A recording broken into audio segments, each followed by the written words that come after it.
Ya, Anda kembali di Apa Kabar Indonesia Pagi. Saya mau kembali ke Bang Guntur. Bang Guntur masih bersama kami, Bang? Siap, masih Mbak. Baik, Bang. Kalau misalnya permintaan penundaan pemeriksaan ini tidak disetujui oleh KPK, apa langkah selanjutnya yang akan diambil Hasto Kristianto ataupun juga PDIP? Oh, sudah Mbak. Jadi untuk penjadwalan ulang itu sudah ditentukan pada hari Senin tanggal 13 Januari. Itu kan sudah, dan suratnya menurut tim kuasa hukum sudah diterima. Itu panggilan yang kedua. Jadi itu tanggal 13 ya, hari Senin. Nah, kami juga ingin menanggapi apa yang disampaikan oleh Pak Yasin dengan segala hormat terkait juga soal penahanan. Kami ini kalau baca-baca ya di berita, sampai saat ini itu ada 40 orang lebih yang sudah menjadi tersangka KPK, tapi sampai saat ini tidak ditahan. Pertanyaannya adalah, kenapa untuk kasus Hasto Kristianto ini, kok KPK semacam melakukan sprint, ya, lari cepat, seperti diburu-buru, dikejar-kejar, atau disuruh-suruh, gitu kan, untuk segera menetapkan tersangka dan menahan Hasto Kristianto.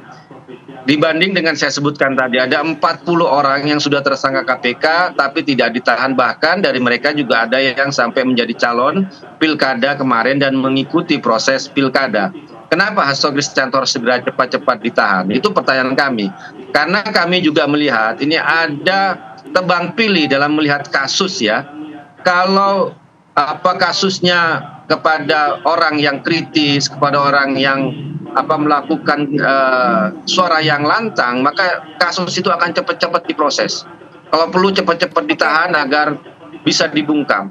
Tapi untuk mereka-mereka yang terkait dengan kekuasaan, seperti disampaikan Mas Arief tadi, kasus-kasus yang besar yang melibatkan misalnya keluarganya Jokowi, nama-nama disebut di pengadilan korupsi, termasuk Jokowi sendiri, termasuk anak-anak Jokowi sendiri, Blok Medan, Bobi Nasution, Kahiyang disebut sebagai fakta pengadilan, ataupun juga laporan Ubedillah Badrun yang sampai 3 kali ya ke KPK terkait dugaan korupsi, kolusi, nepotismenya keluarganya Jokowi, itu kan tidak pernah ada kabar dan tindak lanjut.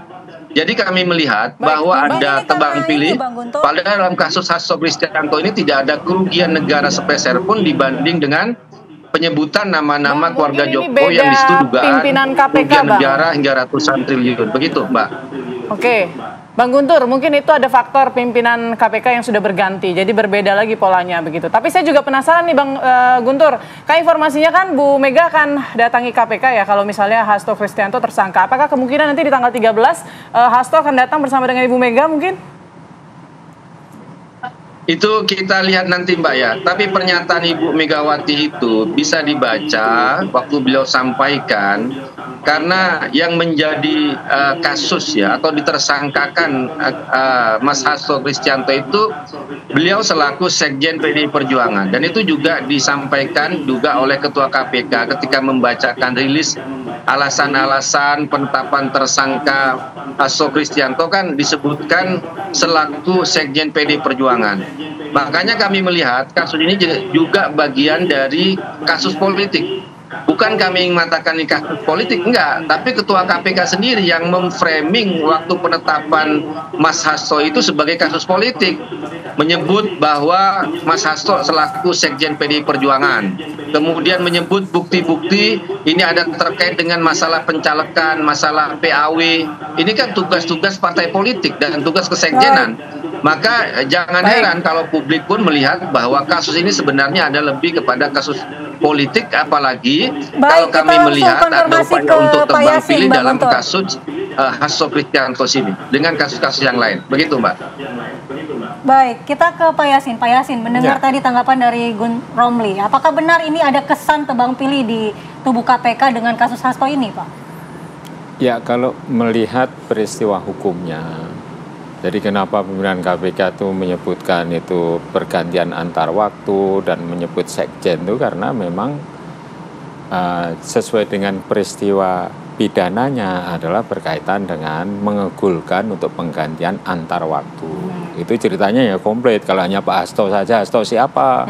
Kan orang namanya Hasto kan juga banyak gitu. Makanya disebutlah itu.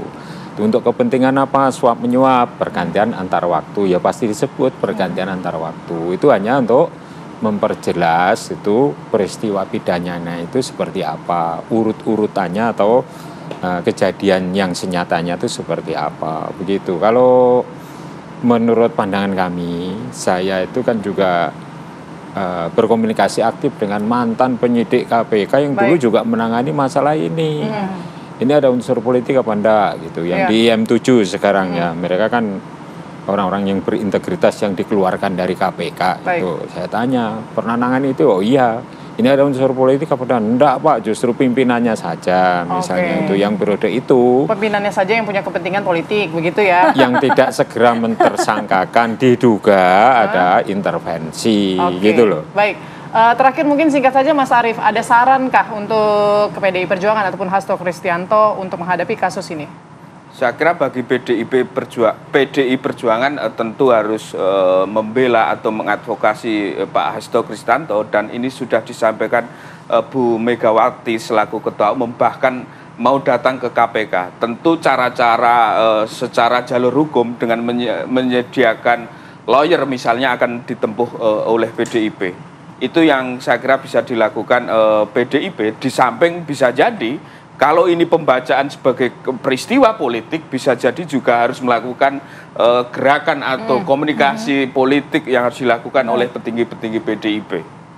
Baik, itu kita tunggu nanti tanggal 13 Januari apakah Hasto Kristianto benar-benar akan kita tunggu di KPK ya. Kita tunggu dan nanti di KPK. didampingi Bu Megawati, nanti kita lihat. Oke, baik, terima kasih banyak. Terima kasih Mas Arief, Pak Terima kasih, Yasin, Bang Guntur. terima kasih Mas Arief, Terima kasih Mbak sudah Yasa. Aktivitas kembali. Mas Guntur. Baik, dan percakapan atau dialog kita tadi sekaligus menutup jumpa kita di Apa Kabar Indonesia Pagi.